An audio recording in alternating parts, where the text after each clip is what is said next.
આપણે જુનેદભાઈ આપણે ગુલાબીલનું પ્રમાણ નથી એનું સબૂત દેખાડો તો આપણે ખાલી આખી પેસી ખેંચીને દેખાડો છો. એકેય ડાબકામાં પેસી ખરાબ છે જો દેખાડો તો જોઈ લો ખેડૂત મિત્રો. આરામથી પેસી પણ આવી ગઈ અને એક પણ ડાબકું ખરાબ પણ નથી.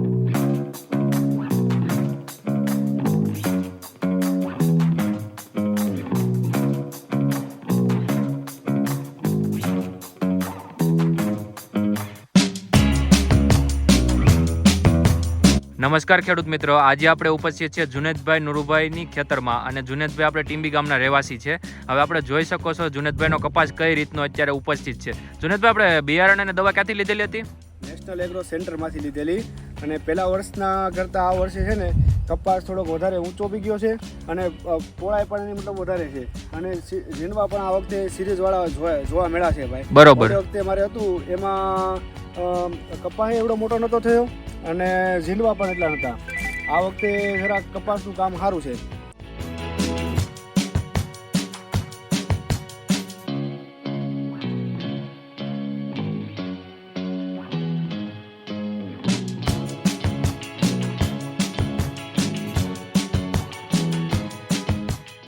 જુનેદભાઈ આપણે પૂછ્યું ફાલ ને બધું કઈ રીતે છે? જો હાઈટે ભરપૂર છે ને ફાલ એકદમ સિરીઝમાં ઝીંડવા લાગેલા છે ખેડૂત મિત્રો અત્યારે. અને કેવું રહ્યું જુનેદભાઈ આપણે ફાલમાં ને ઈળમાં બેયમાં? ફાલ એકદમ સારો છે અને હાઈટ પણ સારી પકડેલી છે અને ઝીંડવા પણ જો તમે જોવો એ પ્રમાણે એક ડાળ ઉપર કમસે કમ 7-8-10 ઝીંડવાની સિરીઝ આખી છે.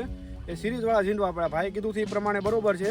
સિરીઝવાળા ઝીંડવા આવે છે. આ વખતે અમે ટ્રાય મારી ભાઈ કીધું એ પ્રમાણે. એટલે આ વખતે પહેલા વર્ષો કરતાં મારે કપાસ પણ સારો થયો છે અને હાઈટમાં પણ કપાસ સારો છે. અને હવે જો એટલા ઝીંડવા આવેલા છે ને ભાઈ કે હવે લગભગ આ ઢળી જવા ઉપર છે. અને આપણે ગુલાબી ઈળનું કેવું પ્રમાણ રહ્યું આ વર્ષે? ગુલાબી ઈળ નહીવત છે જ નહીં. આમાં સમજી લો કે એક પણ ઝીંડવામાં ઈળનું પ્રમાણ જ નથી. આમ સમજી લો અત્યારે આજુબાજુના ઓલામાં બધી લાગેલી છે પણ આ કઈ બિયારણમાં ઈળ આવેલી છે નહીં ભાઈ. એક પણ ઝીંડવામાં ઈળ હજી છે જોવા મળી નથી. આમાં જોઈ શકો છો ખેડૂત મિત્રો આપણે સિરીઝ વાળા ઝીંડવા છે. આપણે જુનેદભાઈ કીધું એ રીતે હાઈટ પણ ભરપૂર છે. સિરીઝ વાળા ઝીંડવા જો અહીંયા જો એક ને એક ઝાડમાં જો આમાં સિરીઝ વાળા કમ્પ્લીટ બધીમાં આ જો અને ડાળો નવી ફૂટેલી છે. આપણે દવાઓ અને બિયારણ બંને આપણે નેશનલ એગ્રો સેન્ટરમાંથી ખેડૂત મિત્રો લીધેલું છે. અને હાઈટ પણ એની કમસે કમ 1.5 માથોડી જેટલી હાઈટ હોઈ ગઈ છે ભાઈ. હવે એટલે ધડવા ઉપર છે જો અત્યારે હાલ. હવે તો એ વરસાદના કારણે થોડો ઘણો ફાલ તો પેલા સ્ટાર્ટિંગમાં ખરી ગયો, નકર આમાં અઢળક ફાલ હોત. પણ આ વર્ષે થોડોક વરસાદ પડ્યો એના કારણે થોડો ઘણો ફાલ ખરી ગયો. બધી માવજત થઈ શકી નથી કેમ કે એક ધારો વરસાદ ચાલુ રહ્યો એટલે કઈ દવા ખાતર એટલું બધું નખાયેલું નથી પણ તોય છતાં બિયારણ સારું છે એટલે છોડ સારા થયા. જો ખેડૂત મિત્રો આપણે ઓલ ઓવર ઇન્ડિયા ડિલિવરી પણ અવેલેબલ છે અને જે ઇન્ડિયાના ગમે એ ખૂણામાંથી આપણી પાસે નેશનલ એગ્રો સેન્ટરમાંથી બિયારણ મંગાવે ને આપણે ઘર સુધી બિયારણ પણ પહોંચાડી આપીશું. અને એ પણ ખાતરીબંધ, એ પણ પાકું GST વાળું બિલ સાથે અને કેશ ઓન ડિલિવરી. જ્યારે ખેડૂતોના હાથમાં બિયારણ આવે ત્યારે જ ખેડૂતોને પૈસા દેવાના હોય છે. ખેડૂત મિત્રો જોઈ શકો છો તમે કપાસ આપણા ખેડૂતોનો બધાયનો.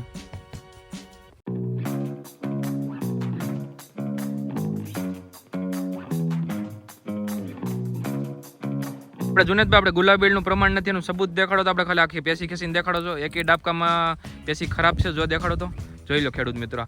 આરામથી પેસી પણ આવી ગઈ અને એક પણ ડાબકું ખરાબ પણ નથી ને એક પણ પેસી પણ ખરાબ નથી ખેડૂત મિત્રો જોઈ શકો છો. જ્યારે બીજી વેરાયટીમાં અત્યારે ગુલાબીલનું પ્રમાણ ભરપૂર છે અને આપણે આ કપાસનું જોઈ શકો છો આમાં ગુલાબીલનું પ્રમાણ પણ નથી અને આમાં એક પણ પેસી પણ ખરાબ નથી. જુનેદભાઈ રેડી છે ને બધું બિયારણના વખતે? બહુ પરફેક્ટ છે આ વખતે ભાઈ. સારું બિયારણ આવેલું છે અને ફાલ પણ સારો થાય આ વખતે. નહીં વાંધો આવે ભાઈ. બરોબર.